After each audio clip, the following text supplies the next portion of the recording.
Speakers, a panel that's going to talk about energy trends in rural Colorado, sponsored by Xcel Energy, and moderating the panel will be Christian Reese from Club 20, and she will introduce the panelists and get us started. So if all the panelists want to come forward, and you have little name tags so you know exactly where to sit.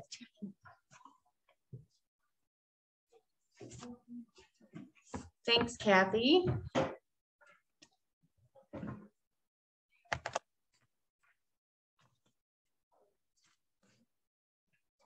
So we're super excited to bring you this panel sponsored by Xcel Energy. I'd like to introduce our panelists, and please feel free to come up and have a seat as I introduce you. Our first panelist is Wes Parham. He's the Director of Regional Government Affairs for Xcel Energy, leading the company's state public policy and external advocacy efforts. He also serves as a liaison to the Colorado Legislature, Governor's Office, and state agencies. Since joining Xcel in 2015, Wes has played an instrumental role in the development and implementation of numerous public advocacy campaigns, setting the stage for a transformative dialogue with energy consumers and decision makers on the advancement of clean energy, new technologies, and economic development opportunities throughout Colorado. So let's welcome Wes to the panel here. Thank you, Wes. Next, we have Brian Miller, who is the Vice President for Growth and Policy at Project Canary. In this role, he's accountable for revenue growth, solution design, and state and federal policy development. Brian plays a lead role in assisting customers across the energy supply chain, developing comprehensive solutions to achieve their business, operational, and environmental objectives. And this includes the establishment of Project Canary as an expert resource for enhanced ESG performance. Brian has over 30 years of energy sector and government experience, including with Noble Energy, which is now Chevron, BP, and the U.S. House of Representatives. Throughout his career, he has worked at the intersection of business and policy, developing win-win solutions that enable both energy production and environmental protection. Let's welcome Brian to the panel. Thank you, Brian. And last but certainly not least, we have Taylor Henderson, who leads Outshine Energy Organization as it provides consultative project management services in the development of solar, storage, and wind energy projects throughout the Western United States. Taylor also currently serves on the board of directors for the Colorado Solar and Storage Association and as a member of the board of directors of the Solar Energy Industries Association. Prior to establishing Outshine Energy, Taylor spent 15 years spearheading the launch of entrepreneurial clean tech startups focused domestically and internationally on commercial, industrial, utility, and residential scale electricity generation for Dow Solar, the Dow Chemical Company, Broomfield-based RES Group, Renewable Energy Systems Americas, Soltage, and Siemens Gamesa. I probably didn't say that right, so I apologize. Please welcome Taylor to the panel.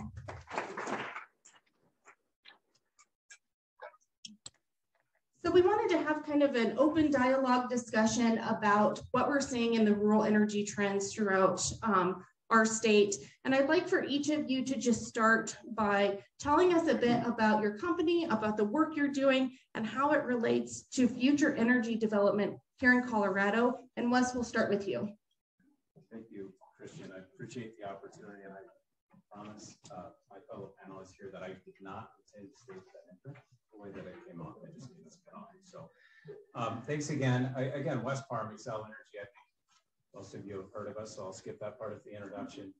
Although I still proudly report to Public Service Company of Colorado, and I don't know that many of you may appreciate that. Long history, of course, here in the state.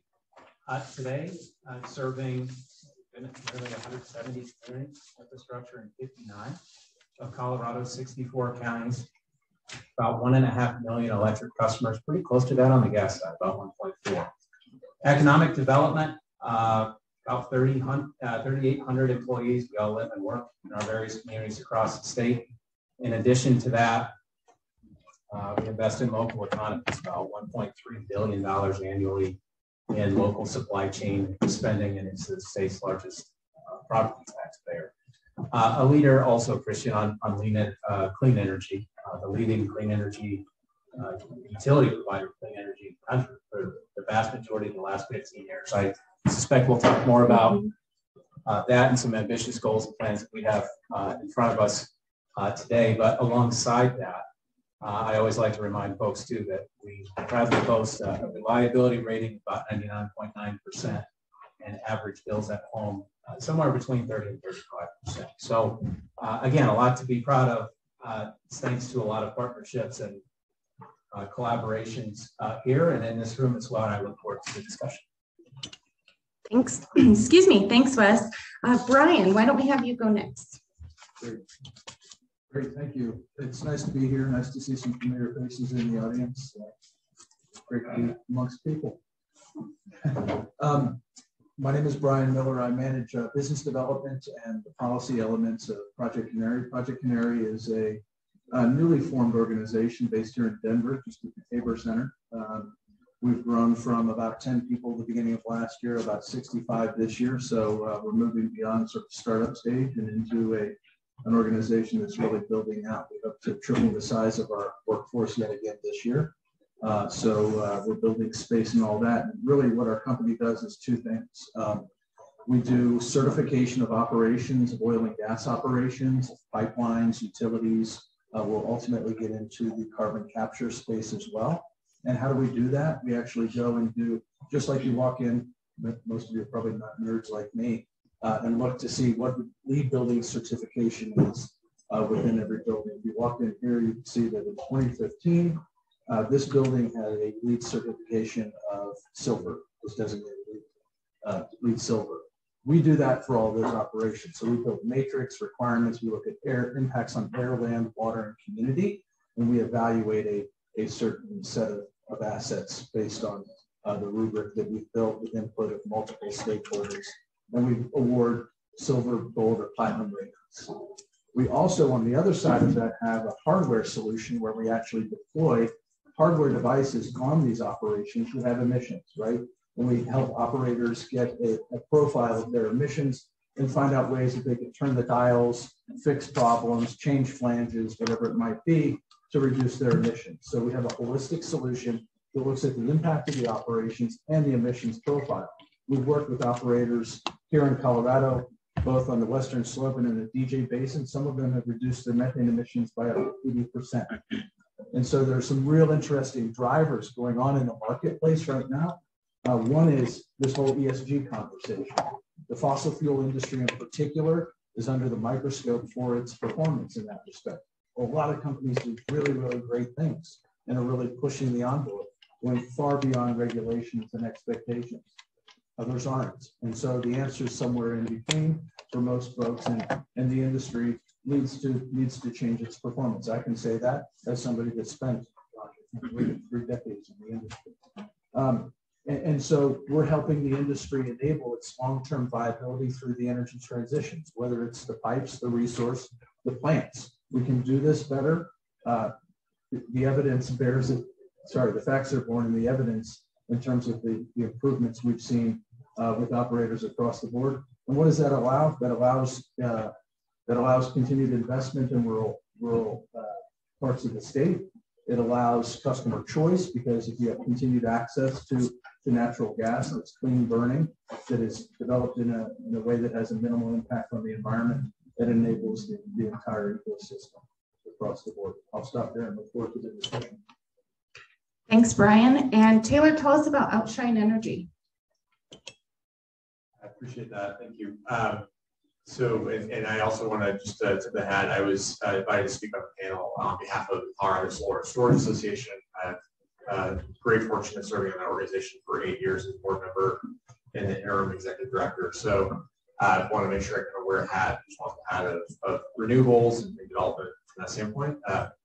I founded and established Outshine Energy about 4 years ago, coming up on our 4th anniversary in a couple of weeks, in terms of community-oriented development of renewable energy. And by that, not necessarily meaning or intending to mean community solar, which is a term that has grown some more and more weight, but rather to be sort of small solar projects, rather community oriented from the standpoint of really being responsible for the communities that we work in. I think that there's unfortunately been across the United States a growing dynamic of folks who are working on developing new projects and do not take the time and effort to get to the communities they work in ways in which we try to engineer fundamentally our projects to benefit the communities that we get to work in. We've been incredibly fortunate. We throughout the state of Colorado represent the Arable Wind Farm near Arable, Colorado, in Lincoln County.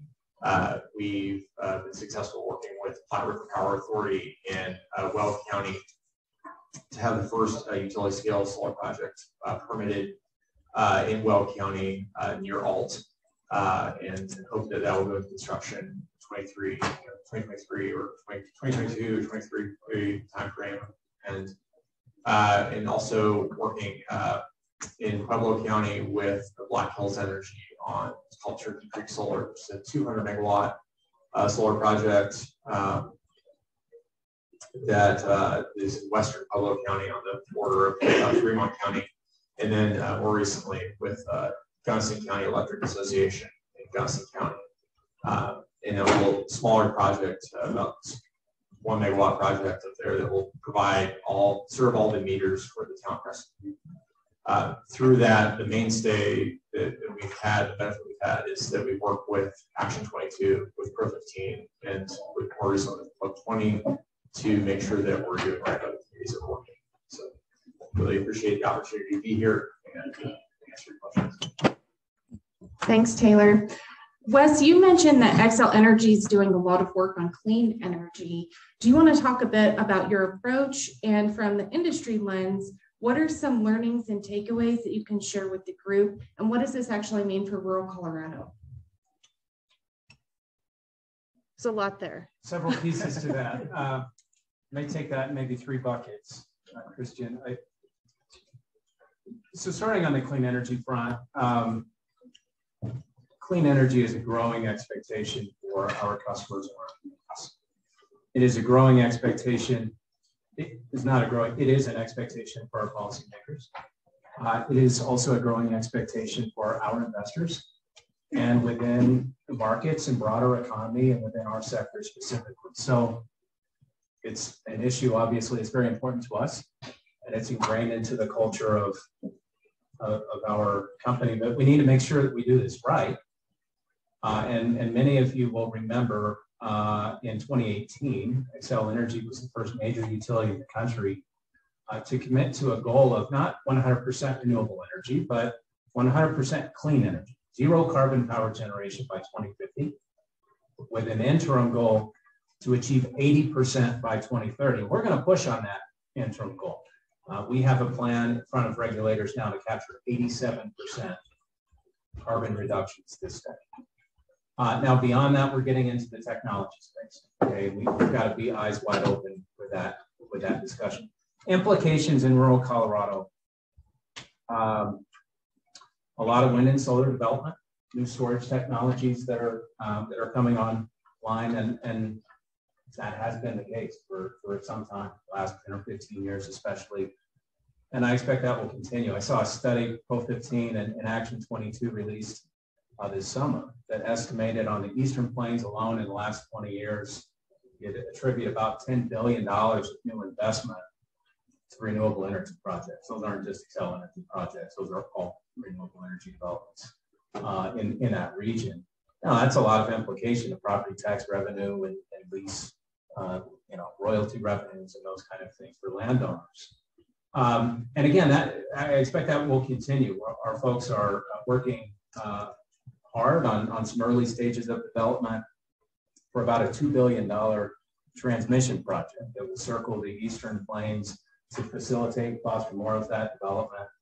And, we're working on the front end here with local governments and landowners to make sure that we do that right, and that we're good stewards of that project. And, we want to be good neighbors for certain. The third bucket, Christian, and I'll just say this, look, the challenging implications for rural Colorado with that transition has been coal plant closures.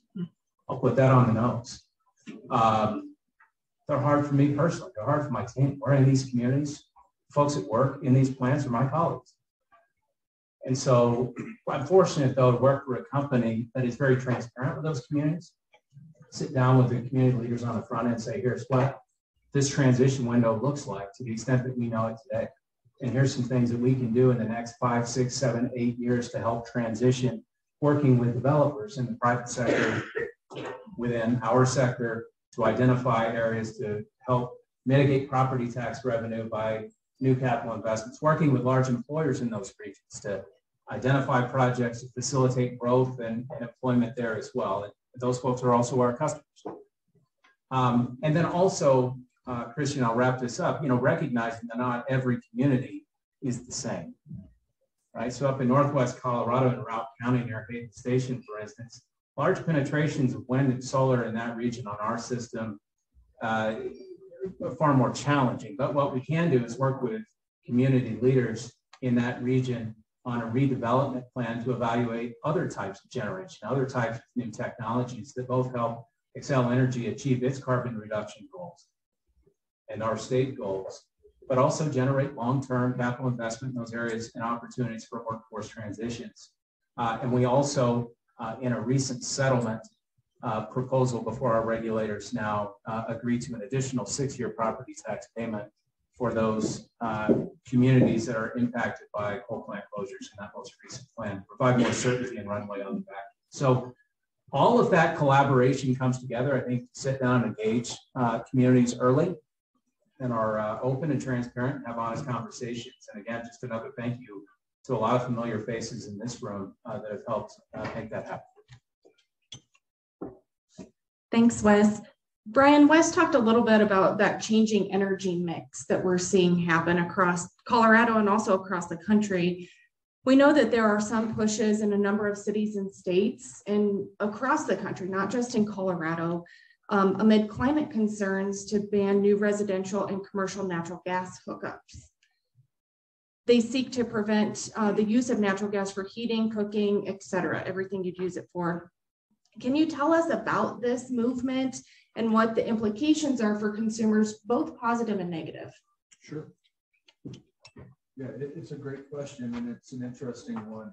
Colorado has sort of seen a lot of these moves, whether it's, what was it, 2018, the big push to sort of reduce the impacts of oil and gas development sort of across the Front Range, right, and other parts of the state. There's clearly a similar bias there to basically wean the economy from natural gas. I think the facts are, I think most people who are logical and realistic recognize that we're going through an energy transition, but turning off the switch on any of these sources is just not practical and it's not logical. So we have to have energy transitions. We have to enable them with everything from economic drivers to policy drivers and the like. We can't, disadvantage one source over another. And I think really what these folks that are pushing these bans are just trying to force outcomes that really aren't driven by markets or economics. And at the end of the day, that's how we need to get through these choices and these decisions. We have significant investments that have been made in infrastructure across time. People have choices, they have access to different forms of energy, and that needs to continue. And as the costs come down, as the reliability, the availability become more prevalent, I think in time we can make our way to different sources and change that sort of all the above kind of approach where coal might come down, gas will go up, solar will go up, wind will go up, and the natural transition in the marketplace will occur. And so, I mean, I think it's just a really interesting conversation. I think about what's happening with electric vehicles, right? I was up in the mountains over the weekend talking to somebody sitting in a natural gas-fired hot tub about the electric vehicle. Sounds like a bad decision. Sorry? I said that sounds like a bad decision. No one can electric hot tub. Yeah. Anyway, the individual said she drove from Boulder and she had to stop in Idaho Springs to charge her electric car, which was an older version of a Tesla, for about 50 minutes, right? And so, that infrastructure will get built out. Obviously, the batteries in some of the newer vehicles are a lot better, but it just sort of brought home to me, what we're trying to do from an energy infrastructure perspective. The great work that companies like Excel are doing, sort of leading in a lot of different areas to move this transition forward. We have to be mindful of the implications across the board to your constituents and the groups that you work with. And I think we need to do this in a reliable, thoughtful, and logical fashion. And I think just jerking one way or the other is just not the right type of way to go from a policy perspective. And I think we need to try and bring this all back to the rational middle to come up with the right kind of market-driven solutions. Thank you. I just imagine like the Looney Tunes cartoon, somebody sitting in like a metal pot of water with a fire under. That's just what happened in my head just then. So usually I keep these things on the inside. So glad you survived. Glad you survived. Yeah.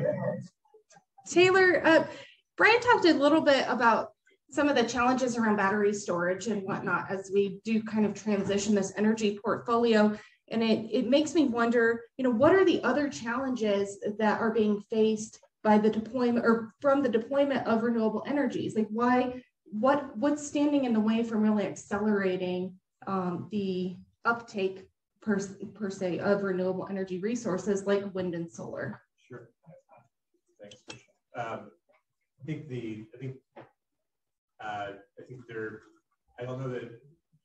I think there are challenges associated with the deployment of renewable energy.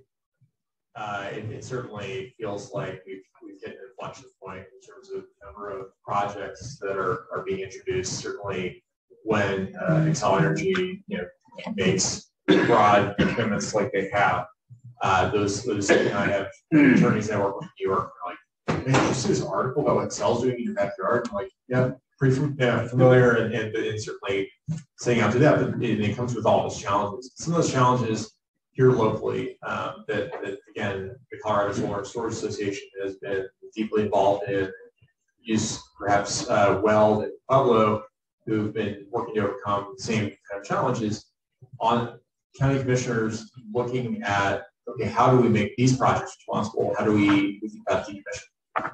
How do we think about these projects in terms of the next 15 years, 20 years, 30 years down the road, and making sure that these do not become, light on our landscape. Obviously, there are other things that can be considered blight on the landscape, but as the good stewards of this industry, how, in looking at this from a circular kind of economy standpoint, how do we get ahead of that? And I'd say decommissioning in the rewrite of the 1041 standards or special use standard at a county level is something that's very front and center for the leaders within our industry. In terms of actually implementing projects, the headwinds that we're facing are not dissimilar to what folks are seeing across the board. We've got all these container ships at the Port of Long Beach. I was talking to an inverter manufacturer of coffee this morning. He cited that. And then beyond that, you've got inflation in terms of the cost. Talking to Commissioner Steve Burgess in Lincoln County yesterday, $300 to $400 a cubic yard for $300 to $400 a cubic yard for concrete. It's you're talking about wind turbines that are being used for the construction of these projects, and when concrete costs are through the roof, similar to what you see with lumber or you've seen with lumber the last 3 years, it impacts the construction costs. So these are things that I think, frankly, just good partnerships can overcome. It takes a lot to bring one of these projects to fruition. The wind project we're a part of has 182 different parcels of property. It can be 1/3 of the size of the city and county of Denver, essentially. And it's a large swath of land when you put all the acreage together. And so these ships don't turn quickly, and so it takes a bit of time and effort to get everything to line up to build it. And obviously, kind of in unprecedented times, there are challenges to all these efforts. Taylor, would you say that there's a difference in like desirability or ability to deploy renewable energy technologies in urban areas versus rural areas? Certainly, I think it's largely driven by land costs in terms of what the competitive land use is. So that really is the linchpin to implementing renewable projects. I think it's got what I referred to earlier as community solar projects or rooftop solar projects, where frankly, a rooftop oftentimes has very few other alternative uses. Solar on the rooftops, it's not our bailiwick right now to be in rooftop solar, but then you're looking at really in rural, since we're focused on rural Colorado today, what are the ranchers making on ranching or running cattle? What are they making on farming, milo? What's that competitive opportunity, and does that mix well with the other kind of key siting considerations? Being close to one of Wes's brand new transmission lines, being close to or what the wind resource or the solar resource is. I worry more about wind than I do about solar, but I think also the capacity of those lines, what's available in terms of putting the project on that line, and how much other energy is already flowing through it. Great, thank you. I do want to just check in with everybody to see if there's any questions from the group. Okay, we'll give Brittany a moment. We'll go to Rachel and then over here. Thank you so much for the presentation, and these are areas of interest for all of us. Two things. I was recently reading an article that a Louisville, Colorado company had developed, and it seemed to be a breakthrough on battery storage of non-liquid lithium as opposed to a solid metal lithium battery that potentially increases the storage capacity of batteries by 2,500 times. It's very significant. But secondly, I was just going to ask, how are all your agencies dealing with the potential demand for increased electricity for people who will be using the electric cars and other vehicles? Thank you. Untitled storage. Sure. Fuel drive cars. I can talk about electrification of the grid. Why don't we tackle storage first? Sure. There's some questions about storage going on, and in speaking, there's storage is I kind of view the implementation of these technologies. I'm really fortunate. I got involved in renewables right out of college, and so graduated college in 2005 and got into renewables in 2006. And so wind was the first one to kind of become competitive financially,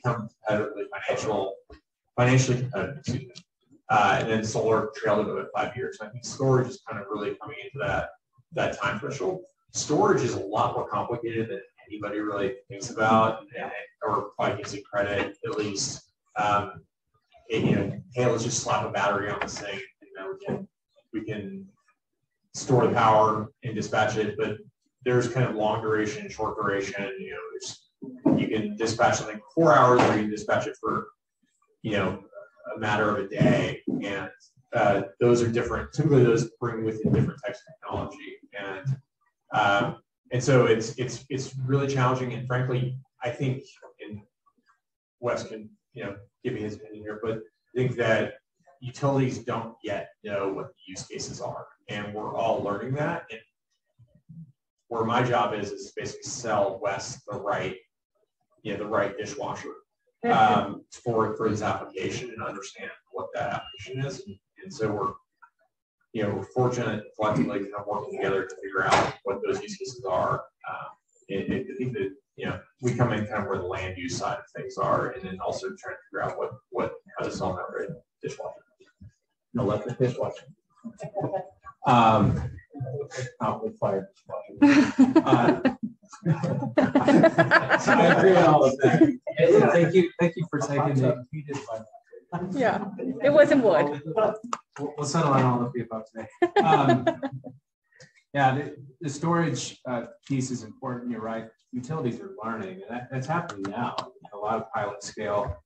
As we like to describe storage technologies on the grid, big grid. Okay, they're really valuable at shaving that peak load.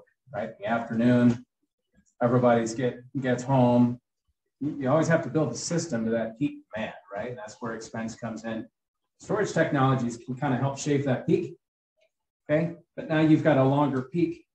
Now you need more storage to come across that peak. So then that's where you get into different forms of variations. It's just like anything else. The more diversity that you have in your storage supply, the more tools that you have in that box over time. And that is definitely a focus, and there's no silver bullets today.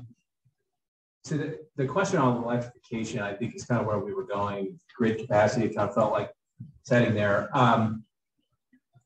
Electric vehicles, infrastructure for electric vehicles, especially corridor charging, that can be scaled. A bit more forecasted. You've got more people paying for the same fixed costs and infrastructure. That tends to have a beneficial rate pressure for folks.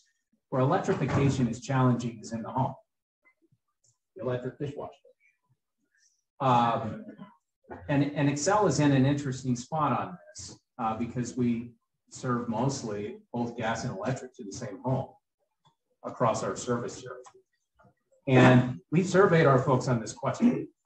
So before even getting into the capacity needs, how do you feel about this topic, this intersection of electrification and natural gas? And for sure, customers want clean energy, without a doubt. It's black and white. But they also like cooking with their gas range stove. Mm-hmm. They like gas fireplaces. They recognize that gas-fired furnaces heat their homes, and they don't want to pay more for swapping out all of their electric appliances. Right? That's just a baseline reality. In the meantime, you've got folks like Excel, and Excel, I will say, is another leader in this space to reduce emissions associated specifically with end-use natural gas service to homes and businesses. So for us, that's very comprehensive, and that starts upstream, working with partners like Project Canary that can deliver certified gas to our system that is verifiably cleaner. It's a cleaner product before it even hits our system. Once it's on our system, making sure that we're running tight on modern pipeline so that we're reducing risk of emission leaks. And today on the distribution system, that's very, very small. It's like less than 1%, but it's something that we can go get. Once in the home, helping our customers just be more efficient with their energy usage. Looking at electrification options in areas where it does reduce emissions from an environmental lens, but it's cost effective, voluntary incentive driven for consumers. That's where they want to be. But then also looking at new technologies, supply side, various forms of hydrogen, which is this interesting thing that can be blended, biofuels, green methane, various forms of renewable gas. That all has development implications too in rural Colorado. We believe that we can achieve net zero on end-use gas service over the next several decades while still maintaining the optionality at home today for folks to use gas or electric. That's a real vision. So there's a lot to that question. I'm sorry, I probably went on a little bit longer than you had asked for, but that gets back to sort of this comprehensive gas and electric,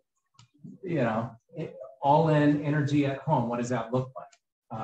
So it's an evolving conversation. I appreciate you asking. Mr. Grantham.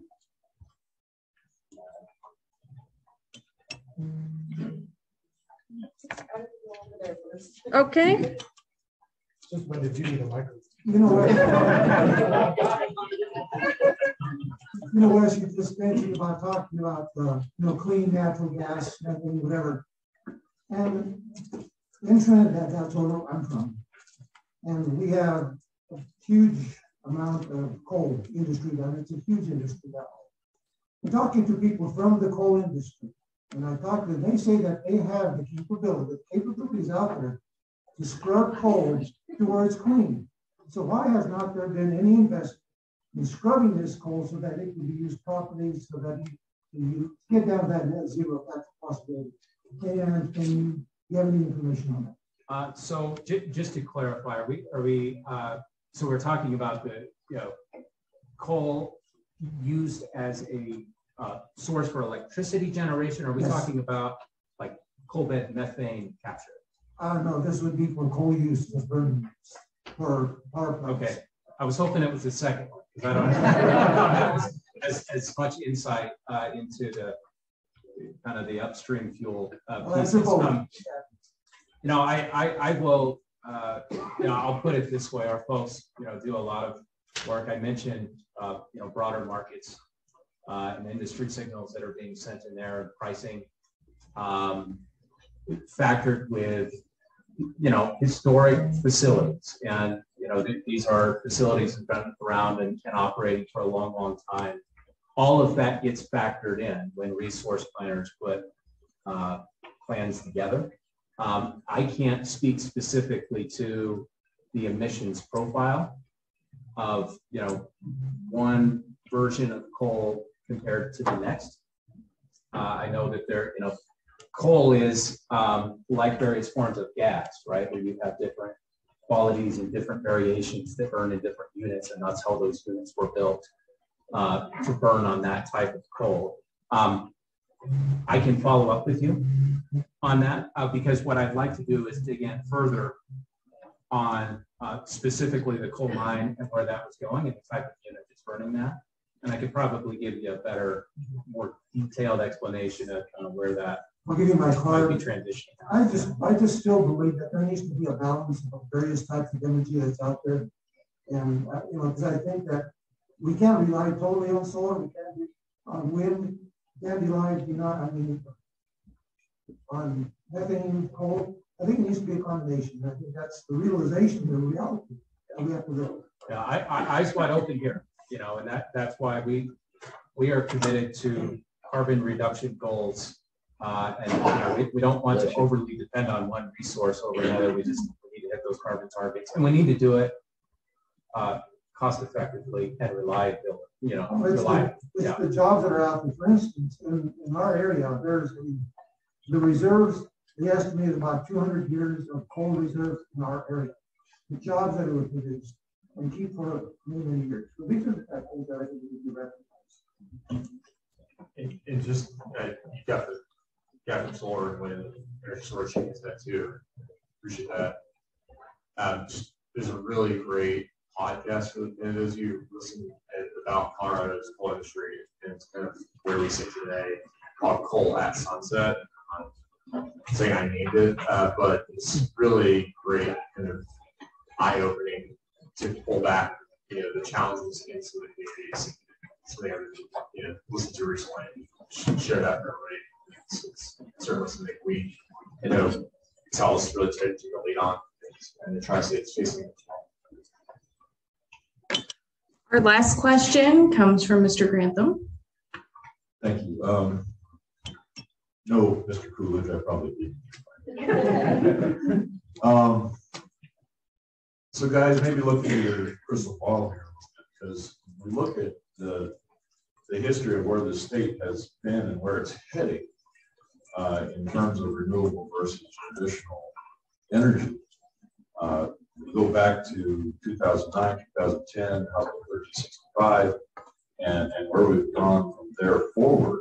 And we talk about natural gas now. When that becomes the enemy, then where do we go with baseload power? How do you see this as far as actual baseload power in the renewable sector? Are we going to be willing to go there when it comes to hydroelectric, when it comes to pump back hydro, when it comes to nuclear even? Are we even going to be willing to talk about those things from the renewable side? And secondly, when we start talking about rural Colorado, most folks here being from rural Colorado, obviously, and how that affects us, because when we talk about solar and wind, where are those solar farms and where are those wind farms? They're in our area, and we're the ones that have to deal with the transmission of that to the populations and land use issues and transmission lines.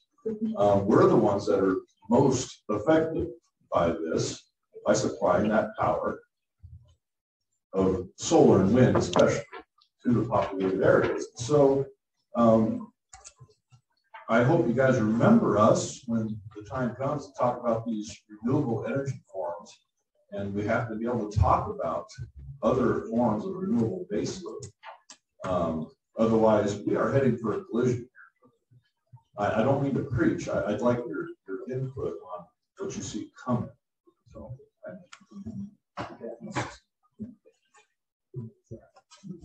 it's a great question.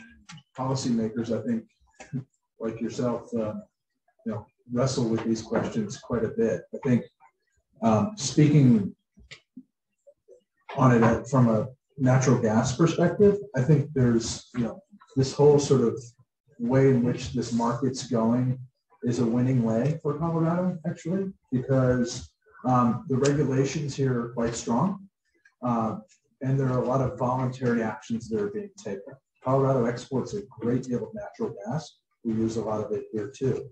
And thinking about this from both the Western Slope and a Front Range perspective, there's opportunity here. There's opportunity for gas here in Colorado to be consumed domestically, so within state, and to be exported to other states. Xcel Energy has sort of begun to prime the pump, if you will, along with other utilities for this whole responsibly sourced gas market, which can be done in a very affordable fashion. We've been working with utility on the East Coast in the Mid-Atlantic area that runs about 2 billion cubic feet of natural gas through its system every day. If they went entirely to this responsibly sourced gas as its supply source, it would cost about $5 per customer per year. So this is not something that's going to shift the economics around the supply source dramatically. And so as the markets continue to demand a differentiated product, Colorado, I think, has the ability to be sort of at the front of the queue, the first molecule in the pipe, whether it's going to the Midwest states, whether it's going to the West Coast from the Western Slope, remains an open question. But there's opportunity here, Kevin, I think, for Colorado that will enable, as I said earlier, the viability of this resource to be recognized as a reliable, clean resource moving forward. And I think that's a fundamentally important thing for people to take away from this conversation for the state of Colorado, that it can and will be kind of one of the shining stars in terms of that important baseload moving forward. Senator, I'm always nervous being on the site. Likewise, your question. I appreciate that, Brian. And for context, we are starting to talk more in terms of dispatchable generation versus baseload generation, given the diversity of the fuel mix moving forward. The technology is going to be a huge part of that. You mentioned some of them. Some context on natural gas to ensure reliability and affordability, because all of these things are baked into really granular models that go before our regulators, before any of these plans are approved. We'll be adding gas capacity in order to achieve an 87% reduction in carbon by 2030. Just some context on what the next decade looks like. Beyond that, is right. You're exactly right. We're going to have to get into that technology space. There's no, kind of going back to the storage question, there's no silver bullet on any particular storage. One of the things that we're evaluating up in, I mentioned your Hayden Station, a redevelopment park, is just different forms of pilot projects and programs in that area, because we have grid capacity. It just isn't well suited for high penetrations of traditional renewables as we know them today. Hydro is also very interesting as a form of storage. Hydro power is storage, especially if it's pump storage hydro, right? And you can utilize that on the grid. It's something that we want to be really aggressive on. We've brought forward proposals to the legislature to provide a framework to start exploring today those new energy technologies, so that we're not having to turn the wheel really quickly on something when we're up against policy proposals that are coming at us, and now we're reactive. We have our policy fights and disagreements about that, of course, and I think COSA actually ended up supporting that last year, so I appreciate that. But we get those through, but we think that that's our job, because that's our responsibility to make sure that we're trying to plan long term. I don't disagree with anything that you just said. I think these are, obviously, hard times in terms of COVID, hard times in terms of just this general landscape of the changes that we're encountering. And I think I think we want to be incredibly empathetic towards the discussions, towards being a partner in solving these challenges. If you go out to Cheyenne County, there's obviously there's right now going on a lot of leasing on wind. There's also a lot of infrastructure on the ground for oil and gas, right? And so, our Black Hollow solar project we worked on near Alt has, provisions for pads for oil and gas. One of our lessees is a group, Calgary, Alberta-based oil and gas company that owns the property and leases the right room for solar. They love it from an ESG standpoint. They're like, hey, I'm guessing once the project gets built, it's going to be cover their ESG, not really. But I think there is infrastructure that is not. Let's take the question away from energy. Away from solar and wind. There's infrastructure on the ground today to produce oil and gas that from rural parts of the state to serve other areas. And I don't think there's any reason that wind and solar cannot be a kind of a corollary to that or in parallel to kind of development and the history that's taken. But I want you to hold me accountable and hold this State Solar and Trade Association being a good partner and making sure that's done right. And done in such a way that these projects are implemented, decommissioned, the provisions are all in place, so they can have an economic development benefit for your decisions. That's the key here. And nobody wants to be seen as a fly-by-night. We want to be seen as, a respectable and responsible partner that parallels the other, responsible folks who've brought other types of construction projects to these communities. And hopefully we're welcome there. I know there's been, a number of counties or a couple of counties recently who've had moratoriums. And this has happened way too fast. Okay, that's great. Let's sit down together and talk through how we have responsible 1041 standards.